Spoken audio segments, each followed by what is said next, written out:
If you want financial freedom, time freedom, and want to leave a legacy for generations to come, you probably have heard real estate investing is the place to do that. How do you get started? What do you have to do?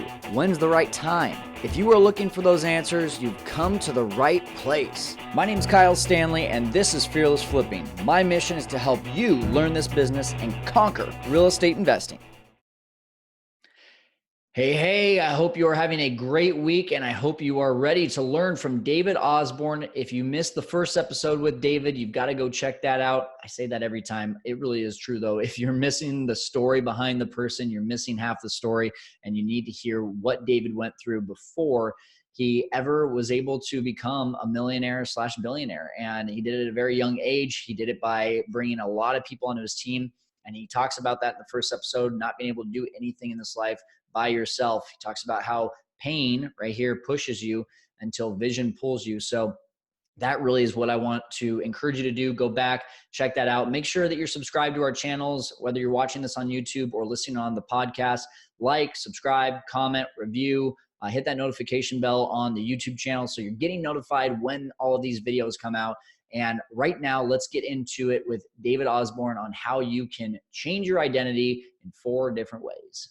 Welcome back. We've got David Osborn back on the show. If you missed the first episode earlier this week, David and I were really talking about growing yourself, growing your team, and really getting past those mindsets of doing everything on your own to the point where you let go of control and just see your life taken to that next level. David is the author of The Tribe of Millionaires, and he's also one of the founders of GoBundance, which is really a tribe of millionaires, over 200 people that come together and I guess for lack of a better term, bro it up. So yeah, that's a good.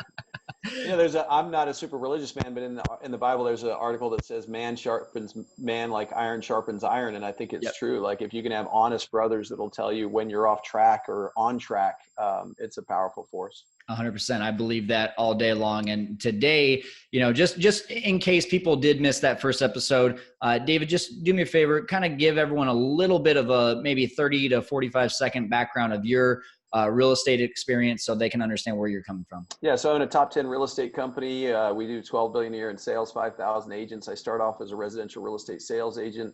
Done a bunch of flipping, bought and sold over 1,000 homes, invested, a ton of money in real estate in all kinds, multifamily, single family, have a private equity firm that has 40 million under management. That's amazing. Plus those, what you tell me, 100 homes that you have? Yeah. So I have 100 single family homes personally, which I love. That's my little niche product that, like your listeners are doing. So I always tell my wife, if I ever got killed, you'd sell everything but the 100 single family homes, because that would keep you set for life. There you go. Exactly. Hey, that's the life insurance policy right there, right? Yes, it is. Amen.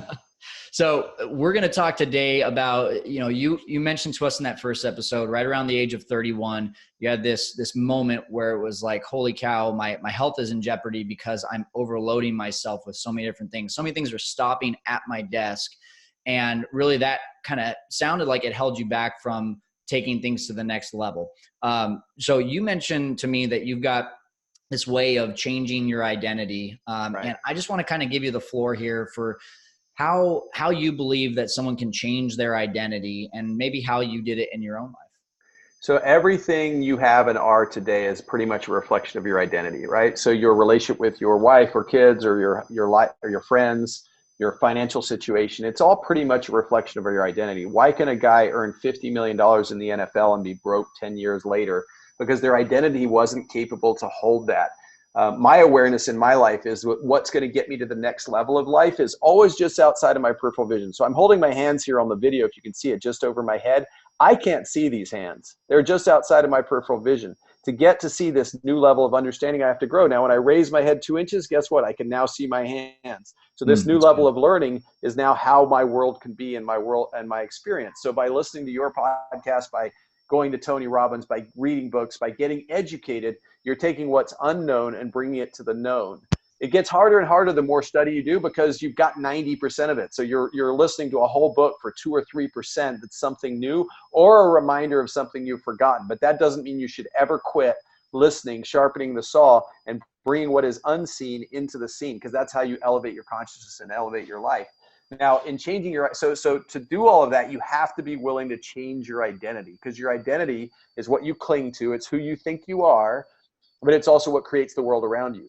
So for instance, if you think, when I grew up, my dad drank a lot. He was a red wine guy and a martini guy. And when I hung out with him until he died, I drank a lot. It wasn't uncommon. I'd go visit my dad. We'd do 2 martinis and then 2 bottles of red wine. And I was always trashed. And, he was a bigger boy than me. So I would be sleepy, and I'd deal with it, and I'd function very functionally. Now, later in my life, my wife and I very rarely drink. We still do drink some, but we very rarely drink. That was a hard identity to give up. I really enjoyed my red wine. I really enjoy martinis. I like looking at them now. I don't like drinking them as much because I don't sleep well when I drink them.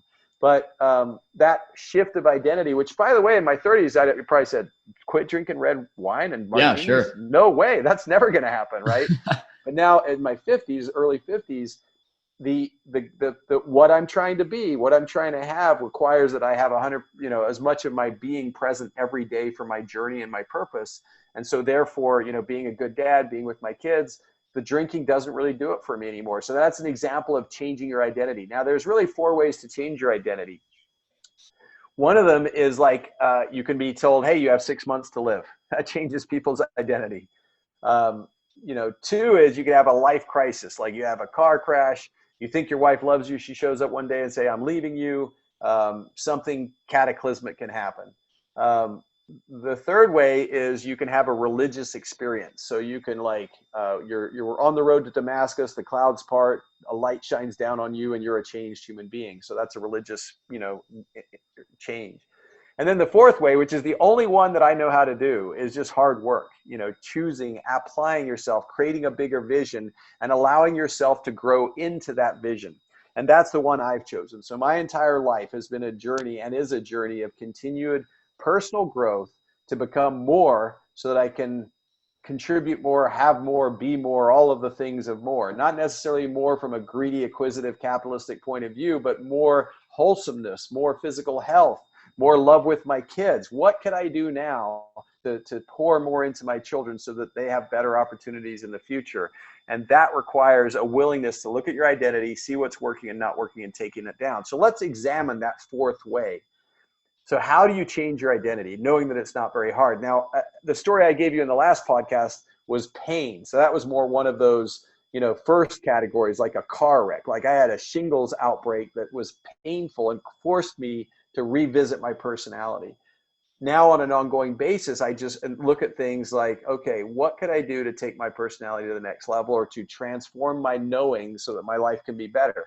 And the only way I know how to do it, Kyle, is this process of, first off, being extremely purposeful. Second off, creating a very compelling vision, which, by the way, I write a vision statement every year. It's about 4 or 5 pages of what my life's going to look like in 5 years. It's always awesome. It doesn't always come exactly true, but I wrote one right now for 2024, where my wife is, what my age is, where my kids are. And I describe in great detail that our health is excellent, the businesses are flourishing. I discuss my key drivers of my businesses. I discuss my kids, how happy they are, what they're engaged in class. I can't control that outcome. I'm not naive enough to think that I can control the future. What I am doing is fully participating in co-creating my future while I can. So I'm fully engaged in the process. And one of the things we put in Tribe of Millionaires is the purpose effect. Wealthy, successful people are always purposeful. And if you have a strong enough purpose, you can substitute the word vision for that. Your life will mold you into the person you need to be to fulfill that purpose, if you keep pushing towards that purpose. Understanding you'll get knocked down, you'll get depressed, you'll get discouraged, you'll fall off the wagon for 3 months, you won't look at your goals, you'll be like, I can't do this, you get down on yourself. But ultimately, as long as you get back up at some point and look at your vision and say, yes, this inspires me. Yes, this is who I want to be. And then you take that to the annual goals, which is what I do, which I take it down to a very thorough 8 Gardens of Life annual goal statement.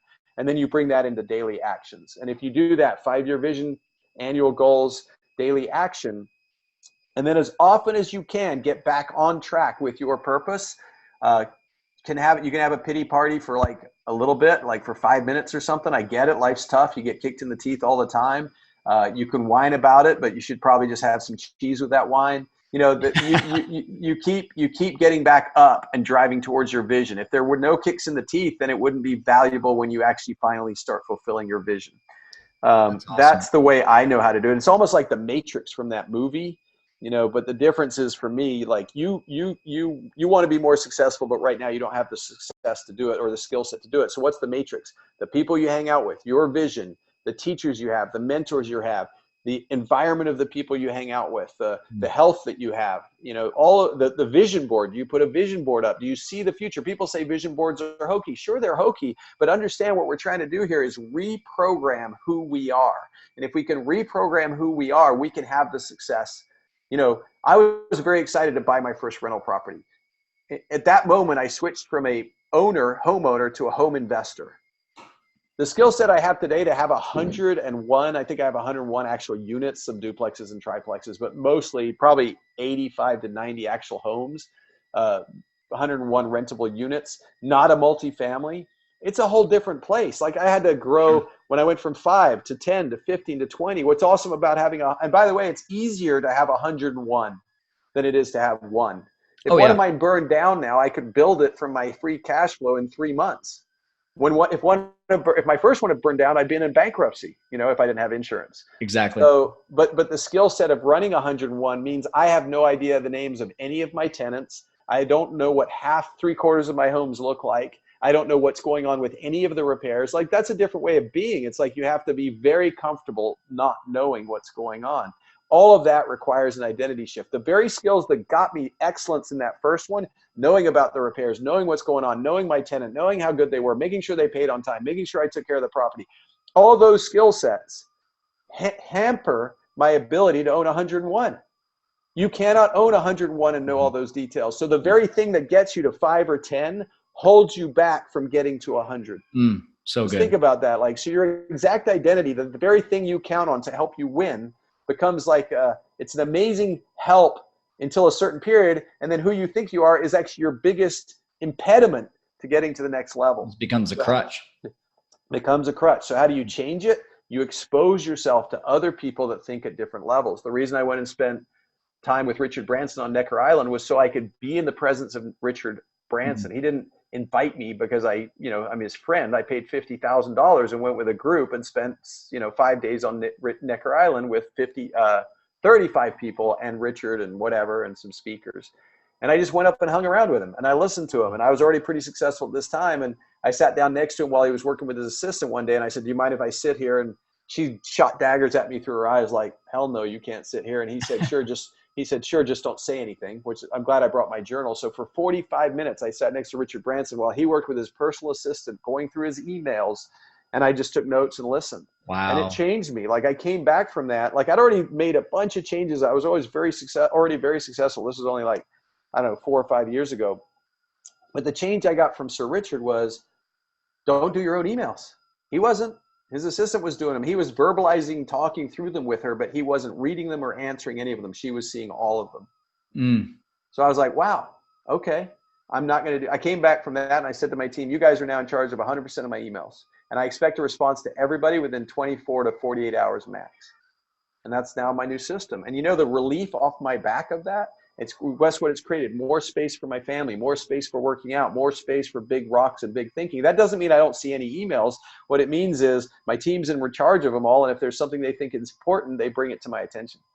So it relieved me of all that BS of, stupid emails. Do I need to invest, the penny stock email, everything. Like I have them on my phone, but they're just not that relevant to me. I'll scan through them occasionally, see if there's anything I'm interested in, but I know it's being handled by someone else. That was such a huge relief for me. And I picked that up by being exposed to Richard Branson and how he thinks. I think every one of our viewers and listeners right now wants to be a fly on that, just on your shoulder from sitting next to Richard there for a minute. That's amazing. You just went over so much amazing stuff. I want to recap that in a second, but you keep talking about purpose. I want to put you on the hot spot for a second. What's your purpose, David? My purpose is to achieve success in life while helping others to achieve success. That's the mission statement I came up with many years ago. The way I live now is to live the most exceptional life I possibly can by contributing to others at the highest level, and also just living in a massive state of abundance. I do the vacations. I spend time with my kids. I give away money. I give away time.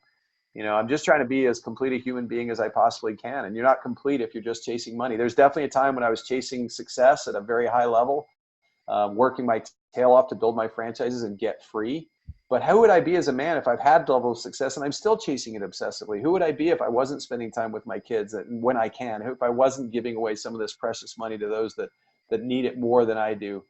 So I mean, my simple version is to achieve success in life while helping others to achieve success.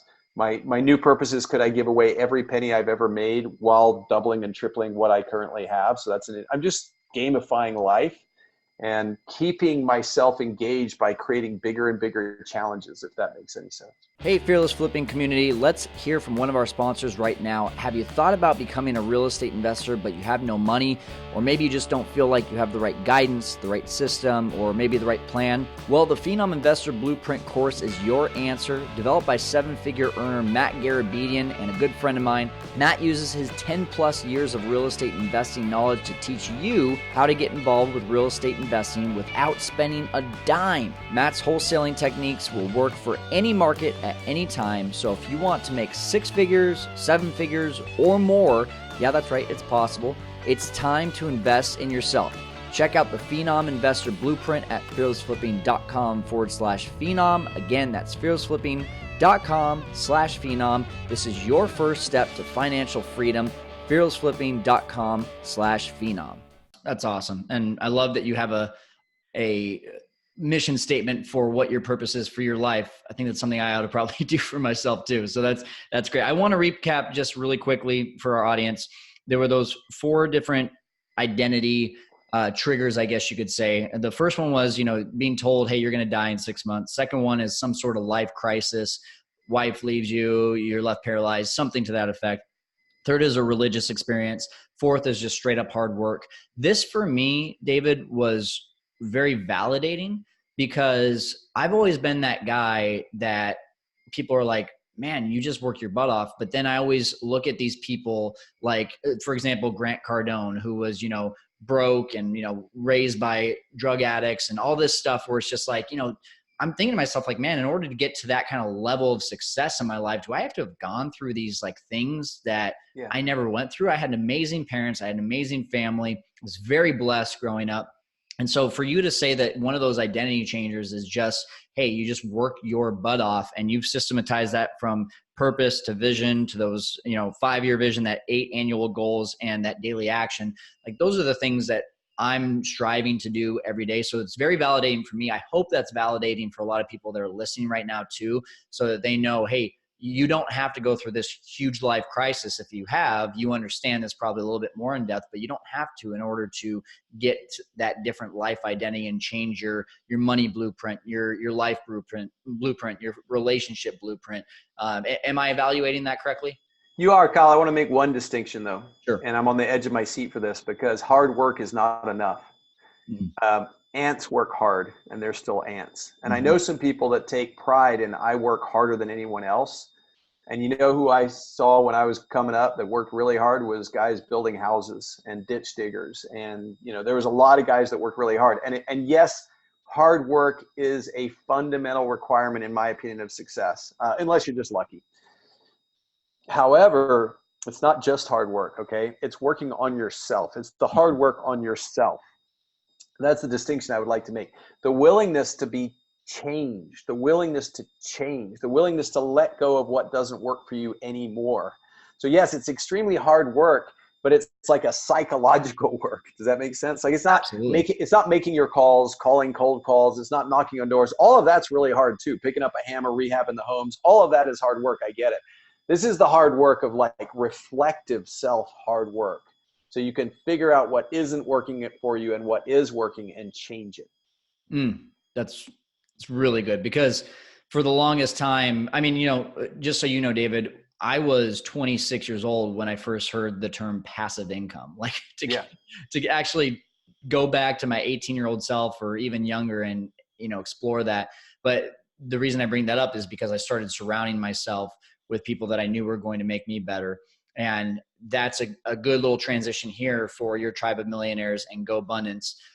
These identity changers, I would think would happen a little bit easier when you're reading books like that or surrounding yourself with people like what you've got at GoBundance. I think the easiest thing to do is to put yourself around other people. The books are great. The seminars, the podcasts, all of that will change a willing mind into the right direction. The easiest thing for me ever has been when somebody else is doing it. And I'm thinking, well, if that guy can do it, why the heck can't I do it? Like, I think I'm a poster boy for success, because if David Osborn could do it, every one of you guys should be able to do it, because I'm not that spectacular. I'm not, it's some guys are just born like the quarterback of the high school football team, but I was not that guy. I played Dungeons and Dragons. I was goofy. I was dorky. I was nerdy. I felt like I procrastinated. The one thing I maybe had was I was ambitious or hungry, I guess, for a certain level of success. But man, I was the most confused, lost, rebel without a clue type kid you'll ever find. I smoked pot all the way through high school. I used to try to act like Spicoli from Fast Times at Ridgemont High badly. I wasn't even good at it. Yeah, I think it's, and then all of a sudden you're around somebody else who's your peer, and you're like, wow, that guy's got 40,000 a month passive income coming in from the properties he owns. Mm-hmm. And he's a C student just like me. And then you talk to them and you find out from them, and that opens up the door to transformation. And then you go listen to the podcast and you get the knowledge and the information of the how. But the willingness comes, I think, most easily from the influence of the people you hang out with. And is that the type of experience people will get if they become part of GoBundance? Absolutely. GoBundance is full of amazing human beings,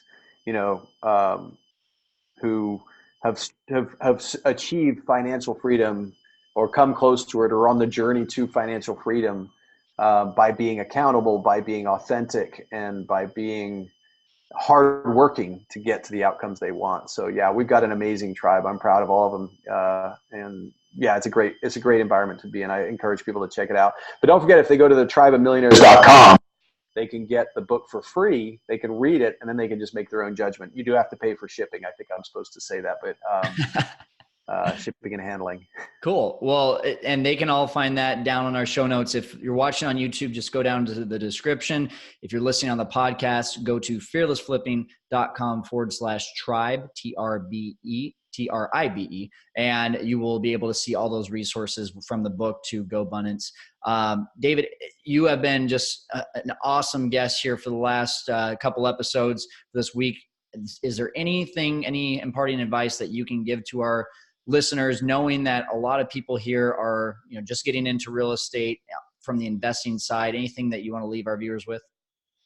Just my favorite quote for me, when I had doubt and nervousness and fear was, just why not me? So I would tell them to ask themselves, why not them? There are people that are financially free. Why not you? There are people that live a life of their dreams. Why not you? There are people, and every time you feel that doubt, and there are people that didn't have good college educations, maybe didn't even go to college, that came from tough upbringings or came from completely normal upbringings. Why not you? Why not me? Why not you? Somebody has to be that. There's this word, financial freedom. There are people that are financially free. Why not you? And I use that every time to dispel doubt. Every time I feel uncertain, I say, why not me? Why don't I deserve to have everything? And I would say to your readers, why don't they deserve it as well? Absolutely. And I will say there's so many people conquering real estate investing. Why not you? David, thank you so much. Thanks, Kyle. All right. I hope you're ready to go check out GoBundance and get that book for free. Why wouldn't you? It's shipping and handling, maybe $6 or $7. This book could change your life. An experience at one of his events could change your life. We're already talking about me going out to one in Aspen later this year. So I'm excited for you to maybe see me and David there. So let's go ahead and send you there. If you're on the YouTube channel, all you got to do is hit the link down below with the show notes. If you're not on the YouTube channel, just go to fearlessflipping.com/tribe, TRIBE, and you will get directed to all those resources plus the show notes so that you can relive this podcast and start to conquer real estate investing. Thanks for tuning in. We will see you again.